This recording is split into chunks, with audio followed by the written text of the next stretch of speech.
Lawyer করা হয়েছে, কোর্টে মামলা পেন্ডিং ডেটনের শপথ দিচ্ছেন না। তো আজকে এটা প্রমাণিত হয়েছে যে আইনি প্রক্রিয়া ইশরাক সাহেবকে মেয়র হিসাবে শপথ দিতে এই সংশ্লিষ্ট মন্ত্রণালয়ের আর কিছু বাধা নাই। যদি তারা আজকের পরে শপথ দিতে বাধা প্রদান করে আদালত অবমাননার শামিল করে এবং সুপ্রিম কোর্টের আইনজীবীরা অত্যন্ত তীক্ষ্ণভাবে দেখবে উপদেষ্টা যিনি আছেন তাকে কিন্তু রাজনৈতিক দলের প্রতি বা দেশের মানুষ তার কার্যক্রমে কিন্তু বিশ্বাস করতে শুরু করেছে কোনো একটা পার্টি পারপাস সার্ভ করার জন্য তিনি কাজ করছে।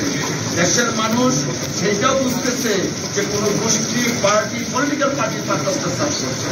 আমরা আহ্বান জানাবো এই দেশের বর্তমান অবস্থার প্রেক্ষিতে আইনের শাসন প্রতিষ্ঠার লক্ষ্যে সর্বোচ্চ আদালত যে নির্দেশনা দিয়েছেন সেই নির্দেশনার আলোকে যেন মন্ত্রণালয় কার্যকরী পদক্ষেপ অনতি বিলম্বে নেয়।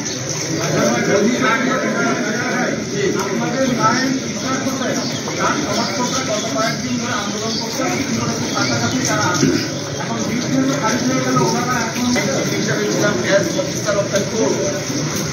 As officer of the court আমরা প্রপার এডুকেশনের জন্য আমরা এখানে আইনজীবী শিখলাম।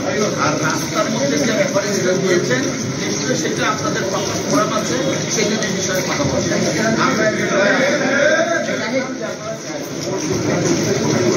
দেখেন তখন আদালত থাকে, আদালতের অবজারভেশন সবসময় আমরা ফলো করি এবং এবং এবং বারের প্রেসিডেন্ট হিসাবে প্রেসিডেন্ট সাহেবকে ডেকে একটা কথা বলেছেন এবং প্রেসিডেন্ট সাহেব বলেছেন এবং আমরা আবার এটা বলেছি যে ফলোয়েন্স বার এবং বেঞ্চ আমরা ষোলো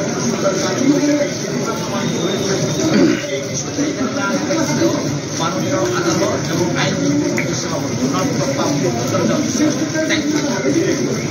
আজকের আদেশটা সামান্য রিজেক্ট করেছে। তার মানে দাঁড়ালো ইশরাক হোসেনকে মেয়র হিসাবে শপথ নেওয়ার জন্য আর কোনো বাধা থাকে এবং আমরা যে উপদেষ্টা আছেন যিনি হয়তো বা কোনো রাজনৈতিক মোটিভ নিয়ে এই বিষয়টাকে ঘোরাচ্ছিলেন তিনিও এখন অন্তত আজকের এই রিজেকশনের পরে আইনের প্রতি শ্রদ্ধা থেকে নির্দিষ্ট ডেটের মধ্যে শপথ গ্রহণের ব্যবস্থা করেন। ধন্যবাদ।